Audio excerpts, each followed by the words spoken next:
So what exactly is down there anyways? Well, today I'm gonna explain exactly what the pelvic floor is, what its functions are, and why it's so important.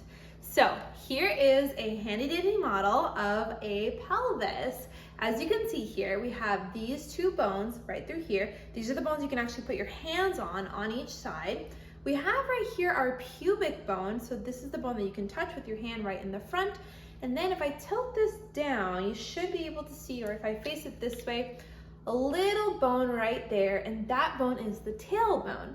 So the pelvic floor is essentially a sling or a hammock per se, or you can even think of it as a trampoline of muscles that attach from the pubic bone and they go all the way down and across and they attach into the tailbone right there. And they form like a bowl, hammock, trampoline, whatever it makes most sense in your head, at the bottom of your pelvis. So this is the floor of your entire trunk essentially. And if we look at the model here even a little bit closer, we can see for a female individual, there's going to be 3 openings at the bottom of the pelvis. And so those openings are right here. We have urethra, below it we have vagina, and all the way below that we have the anus. Okay, and so those 3 holes are very important. Obviously we know that the urethra is where urine comes out of.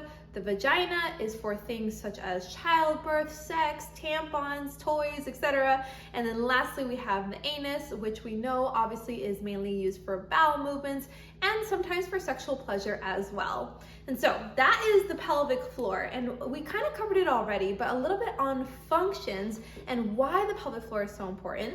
Well, let's dive right in. So first things first, we know the pelvic floor needs to be able to contract really well when we want it to contract, and it should also be able to relax well when we want it to relax. And the reason why that's so important is because the pelvic floor helps keep our pants dry. So in other words, we don't pee when we don't want to, we don't poop when we don't want to, we wait until we go to the bathroom, obviously. So that is a huge component, that contraction and relaxation. And in addition to that, the coordination piece, in other words, the timing of the pelvic floor is super important as well, so that these muscles do what they're supposed to do when they're supposed to do them. Another big thing with the pelvic floor is managing pressure inside of our body. So the pelvic floor connects to our diaphragm, and it essentially has a little bit of a give and take relationship. So as the diaphragm, when you breathe in, so you take a deep breath in, well, my diaphragm will actually contract and it'll flatten down. And then as I exhale,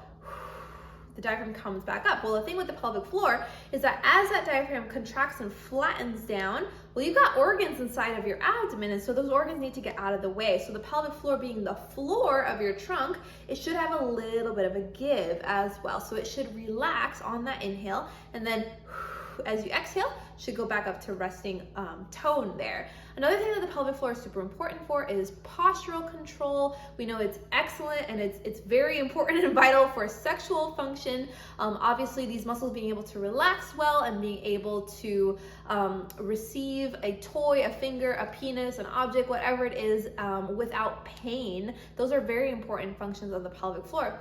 Obviously, another thing that we know too is that the pelvic floor is extremely important when it comes to pregnancy and childbirth, obviously labor and delivery. Those are the main functions of the pelvic floor, and the reason why these things are so important, I kind of touched on this earlier in this video, but the reason why this is so important is because the pelvic floor plays a major role, whether we realize it or not, in our day-to-day life. And so I always ask this question, how many of you do the following? And that would be pee, poop, or have sex. Well, we know that all of us should be doing at least 2 out of those 3 things, right? So that's just a small example of why the pelvic floor is so important. Well, there you go. I hope you enjoyed today's video, and see you next time.